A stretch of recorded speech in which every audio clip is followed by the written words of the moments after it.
আমরা মেয়ে মানুষ চাকরি করাতাম না, সমাজে খারাপ, এটা এখন সবাই করছে না, প্রতিটা মানে গ্রামেতে করেছে, গ্রাম নয় সব অঞ্চলেই এখন মেয়েদের অধিকার বেশি।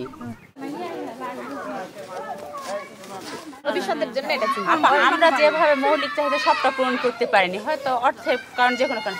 আমরা চাচ্ছি আমাদের সন্তানেরা যেন আমাদের মতো না হয়, ওদের সামনে প্রকল্পটা, ওদের জীবনটা যেন ভালোভাবে আমরা উন্নয়ন করে দিতে পারি, বুঝছেন?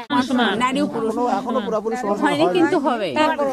একটা ছেলে মানুষ যা করতে পারে, মেয়ে মানুষের লেখাপড়া করে সেই কাজই করতে পারবে।